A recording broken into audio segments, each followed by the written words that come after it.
Assalamualaikum warahmatullahi wabarakatuh. Sobat-sobat siapa? Junta militer yang memerintah Uruguay sejak tahun 1973 terkenal sangat kejam terhadap setiap penentangnya. Ratusan ribu orang telah melarikan diri ke luar negeri. Para pembangkang politik dipenjarakan. Penyiksaan atas mereka adalah perintah wajib pada masa itu. Bahkan pertunjukan musik klasik sekalipun bisa dianggap sebagai tindakan makar. Misalnya pertunjukan musik klasik piano Concerto for Left Hand, artinya konser piano untuk tangan kiri, perubahan dari Ravel, dibatalkan semata-mata karena judulnya berbau kiri, sehingga dianggap berbahaya oleh pihak penguasa. Tetapi ternyata suatu unjuk rasa sederhana di suatu pertandingan sepak bola kemudian berkembang menjadi sangat populer selama 20 tahun pemerintahan militer di negeri tersebut. Sahabat siapa? Cerita itu Abah ambil dari buku ini, ya, buku yang berjudul Tindakan-tindakan Kecil Perlawanan. Bagaimana keberanian, ketegaran, dan kecerdikan dapat mengubah dunia. Buku ini ditulis oleh Steve Crawshaw and John Jackson dengan pengantar dari Presiden Uruguay yaitu Václav Havel. Buku ini sangat menarik, banyak cerita-cerita yang ada di sini yang bisa kita ambil hikmahnya. Karena ini merupakan cerita-cerita dari berbagai belahan dunia yang insya Allah akan kita kemukakan satu persatu.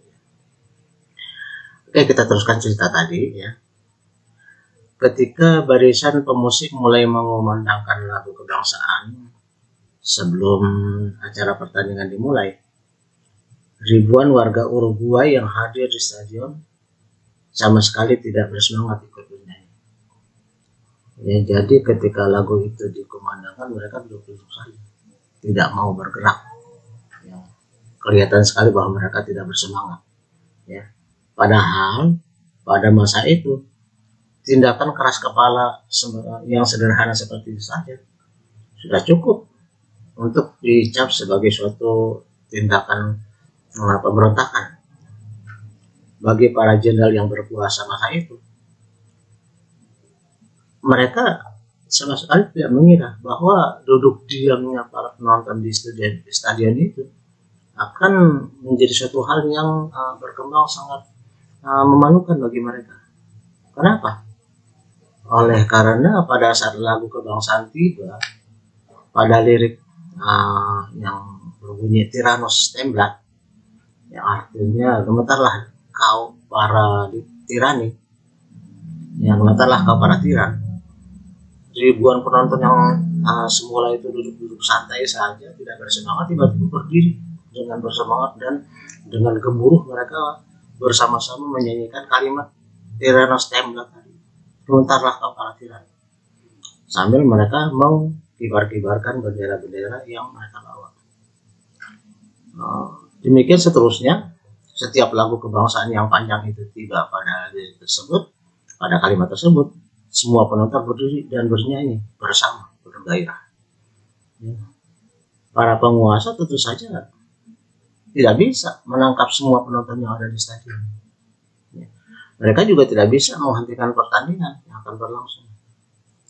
Terlebih lagi, mereka pastinya tidak berdaya untuk menghentikan lagu kebangsaan yang sedang berkumandang.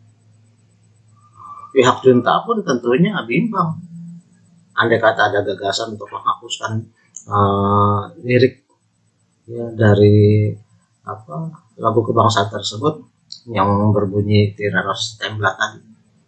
Sama dengan kita ketika nyanyi kebangsaan, lagu kebangsaan Indonesia Raya, kemudian ada kalimat yang dianggap sensitif oleh penguasa, lalu kemudian penguasa ingin mengganti lagu kebangsaan yang sudah disahkan sejak 1945, kan nggak mungkin ya.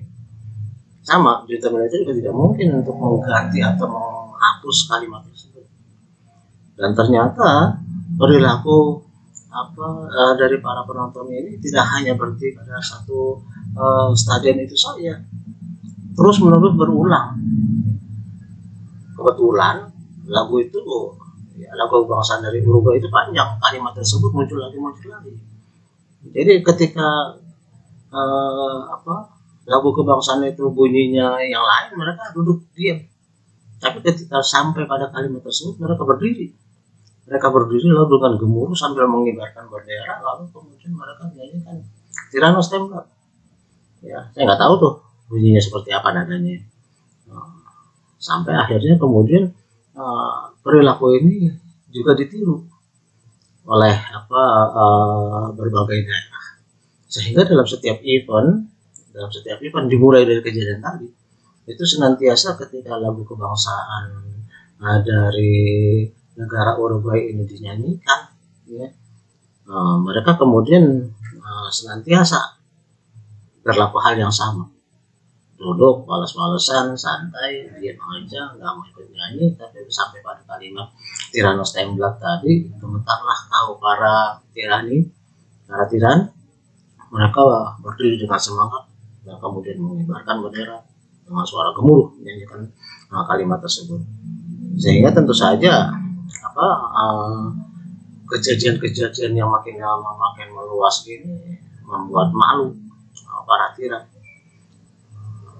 Sehingga ketika kejadian ini terus menerus berlangsung dan kemudian makin melebar, makin meluas, untuk setiap event dilakukan seperti itu, ya, akhirnya membuat para jenderal itu tidak bisa berbuat apa-apa. Menangkap tidak mungkin, ribuan orang dalam satu stadion, menghentikan pertandingan tidak mungkin, kemudian tidak lagi menggunakan lagu kebangsaan dalam setiap event tidak mungkin juga, atau kemudian mengganti lirik dari lagu kebangsaan tidak mungkin. Sampai akhirnya mereka ya terpaksa menelan pil pahit bahwa mereka terbukti tidak disukai oleh masyarakat. Nah, maka kemudian pada tahun 1985 akhirnya rezim militer itu tumbang hanya oleh karena demonstrasi dari para penonton sepak bola dan juga event-event lain yang menggunakan mengumandangkan lagu kebangsaan mereka, tapi diperlakukan seperti itu. Ya, akhirnya rezim pun terpaksa lengser tanpa kekerasan. Ya, ini menjadi pelajaran bagi kita juga, sama dengan cerita yang lalu yang menceritakan bahwa hanya dengan mencuci bendera kotor tetapi dilakukan secara kontinu, secara istiqomah istilahnya, kemudian makin lama makin melebar ke seluruh negeri, makin luas dilakukan oleh masyarakat, maka akhirnya penguasa pun malu dan akhirnya mengundurkan diri. Nah, di Uruguay juga seperti ini nih, cuma bedanya bukan mencuci bendera nasional yang dianggap kotor, tetapi dengan kalimat gemetarlah kau para tiran, yang ada justru di dalam lirik dari lagu kebangsaan mereka. Jadi, akhirnya demokrasi menang karena tiran pun akhirnya tumbang. Sekarang lagu kebangsaan Uruguay selalu dikumandangkan mengawali setiap pertandingan sepak bola di sana. Beda dengan yang sebelumnya, mereka kan dulu malas-malasan masalah tiran. Nah, sekarang mereka bersemangat dan itu menjadi kenangan bagi mereka bahwa pernah mereka melakukan pergantian rezim dari militer menjadi demokrasi hanya dengan mengumandangkan lagu kebangsaan yang mereka katakanlah secara demonstratif, ya, tidak mau menyanyikannya kecuali pada lirik yang mereka pilih, yaitu Tyrannos Template tadi. Pelajaran bagi kita adalah bahwa menyampaikan pesan lagi-lagi kepada pemerintah tidak harus dengan tindakan-tindakan brutal, tidak harus dengan perbuatan-perbuatan yang sifatnya merusak dengan perbuatan yang memalukan, apalagi sampai timbul korban, apalagi sampai ada orang yang terpaksa tewas dalam kejadian tersebut. Nah, ini kebiasaan-kebiasaan buruk kita kan ya, di Indonesia ini sekarang ini seolah-olah kalau tidak ada keributan itu nggak hebat. Semuanya ada keributan, ada bakar-bakaran, kemudian ada kekacauan. Pastinya yang rugi ya rakyat sendiri. Ya, apalagi kemudian jika menimbulkan reaksi dari pihak pemerintah dengan tindakan kekerasan, tindakan brutal demonstran dibalas dengan tindakan kekerasan dari penguasa, ya otomatis akan jatuh korban. Nah, jadi kita lihat bahwa banyak contoh-contoh di negara yang lain bahwa menyampaikan pesan itu ternyata tidak harus dengan demo-demo semacam yang tadi saya sebutkan, demo-demo anarkis, demo-demo merusak, demo-demo yang menghancurkan fasilitas umum, fasilitas sosial, yang mengancam keselamatan dan menimbulkan ketakutan bagi warga masyarakat, ya, dan juga rawan terhadap kekacauan yang meluas di seluruh negara. Ya, ini menjadi contoh bagi kita. Konsistensi melakukan suatu perbuatan yang sebenarnya tidak mengandung unsur pidana, tapi karena dilakukan secara meluas dan konsisten, maka pada akhirnya suara tersebut akan didengarkan juga oleh pemerintah. Ini barangkali berguna juga bagi kita, ya. Berarti memang kita harus pintar mencari apa itu temanya, ya. Kalau yang kemarin itu mereka hanya mencuci bendera kotor dengan semboyan kami ingin negara kami bersih. Nah, terus kemudian dirubah ini dengan cara menyindir, gemetarlah kalian para diktator, para tiran. Pada akhirnya orang-orang yang merasa bahwa mereka diktator jadi tiran di negara sendiri, malu sendiri, tapi tidak bisa berbuat apa-apa.